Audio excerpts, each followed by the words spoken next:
Halo guys, jumpa lagi bersama saya. Nama Maria Eleonora Ratu Palma, NIM 1803030027, kelas A semester 7, jurusan Sosiologi Fakultas Ilmu Sosial dan Ilmu Politik.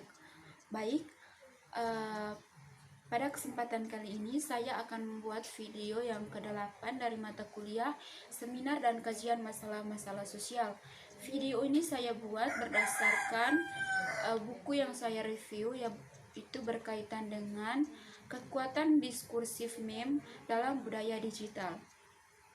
Saat membandingkan meme internet dengan media viral atau kapasitas untuk membuat konten seperti teks, gambar, tagar, dan lain-lain untuk menyebar secara besar-besaran di ruang online, seringkali untuk periode waktu yang relatif singkat.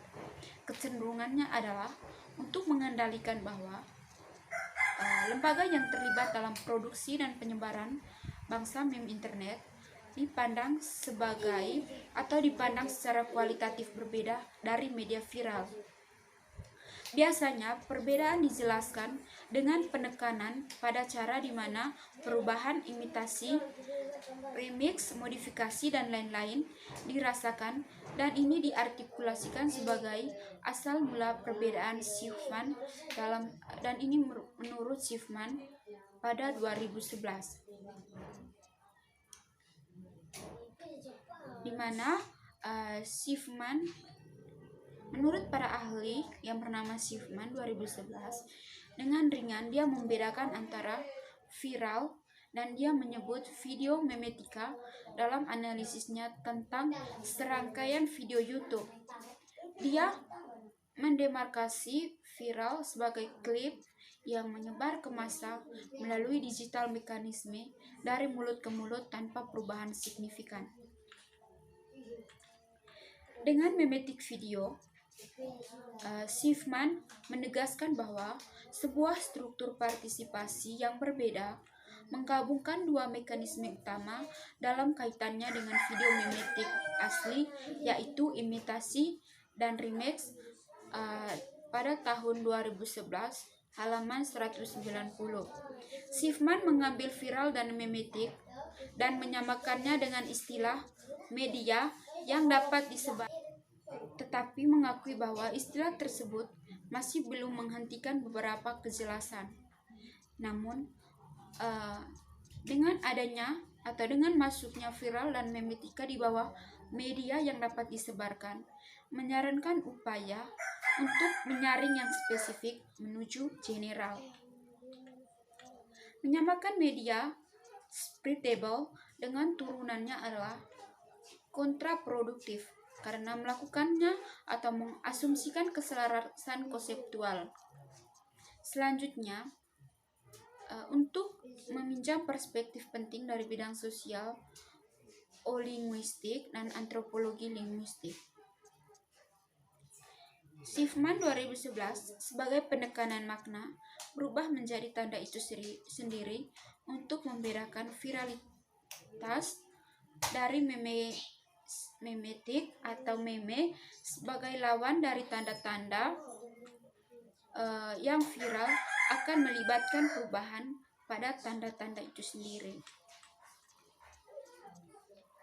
Di sini Faris dan Blomer memahami meme internet sebagai tanda yang dalam semiotika adalah kualitas suatu hal untuk mengkomunikasikan makna.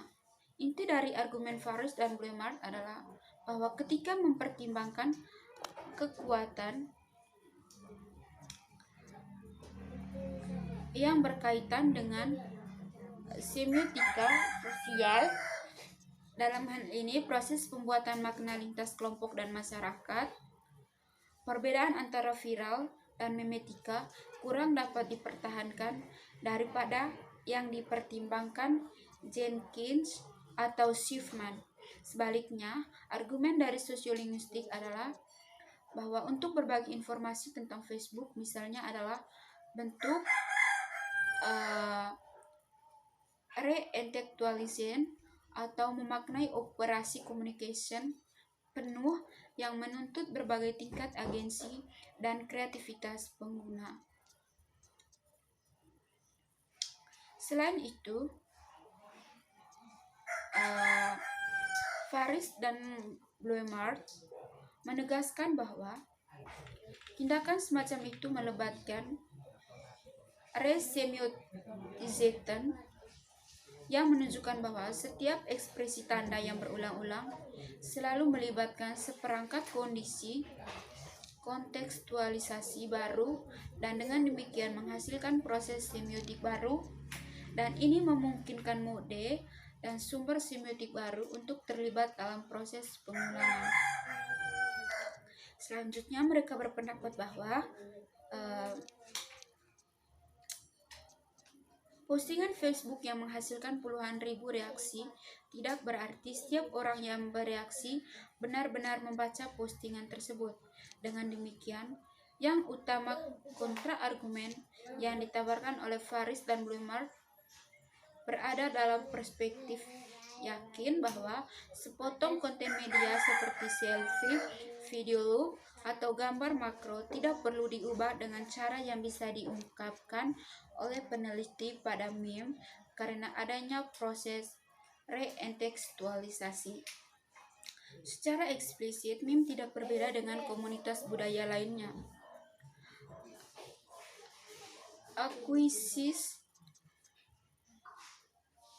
Akuisisi, tampilan, keinginan, dan bahkan pengetahuan tentang komunikasi moditis mengkomunikasikan sesuatu tentang kita dalam hal hubungan kita kepada mereka dan satu sama lain. Komunikasi pada dasarnya tidak dapat dihindari. Selanjutnya, individu melakukan hubungan sosial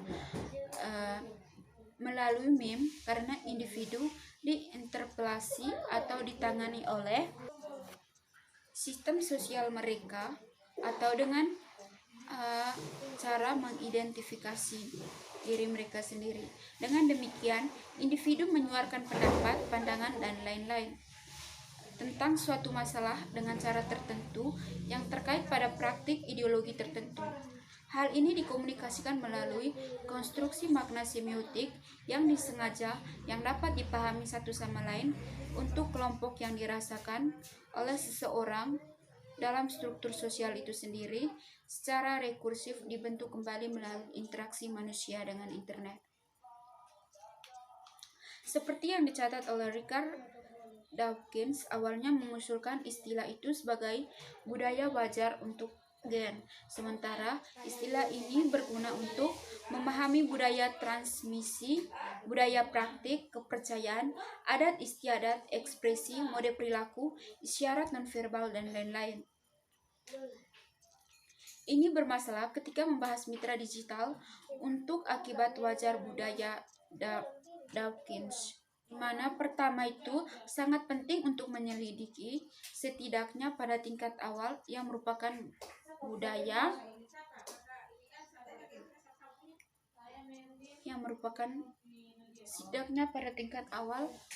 apa yang merupakan budaya.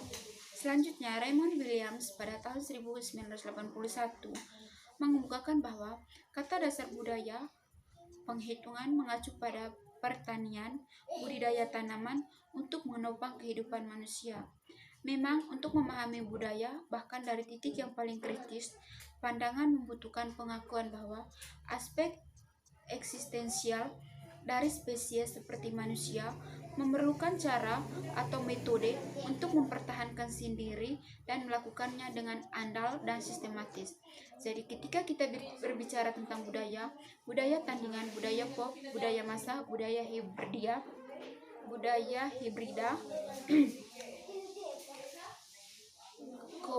subudaya, dan lain-lain, apa yang tertanam dalam konsep itu adalah pemahaman bersama bahwa semua budaya adalah hasil yang sedang berlangsung dan berkembang dalam sistem interaksi, produksi, menciptakan makna, dan lain-lain, serta mencapai status kultivasi, membuat seorang berkualitas dan berbudaya. Selanjutnya, dari perspektif Williams tentang budaya secara umum adalah penting untuk menekankan bahwa budaya itu dihayati dihasilkan oleh individu atau kelompok yang menghasilkan perilaku teks sebagai konsekuensi dari kehidupan mereka. Secara linguistik, istilah ini mencapai prestasi yang luar biasa dan menantang. Dari penggunaan istilah yang lebih besar atau lebih luas ini, meme kembali menawarkan secara umum hampir ke semua konten yang dimediasi yang menyebar secara online atau secara viral, di mana Dawkins mengambil istilah dari sudut pandang ini, di mana gambar apapun dengan teks misalnya harus atau bisa berupa meme. Selanjutnya, pelabelan digital mashup dengan meme moniker mengabaikan kesempatan untuk menjelajahi keragaman dalam ekspresi dan pembuatan makna dicapai secara online. Pada dasarnya, itu bermasalah untuk mengasumsikan hubungan analog antara istilah Dawkinsian dan digital karena ini mengabaikan aspek diskursif meme internet. Akhirnya, apa yang dijelaskan Dawkins dengan meme sebagai gerakan ideasional pemikiran dan konsep dari otak ke otak dalam bentuk imitasi gagal untuk berhubungan dengan kompleks dan berbagai cara di mana konten dibuat, disebarkan, dan lain-lain secara online. Baik, sekian video dari saya. Semoga bermanfaat. Terima kasih.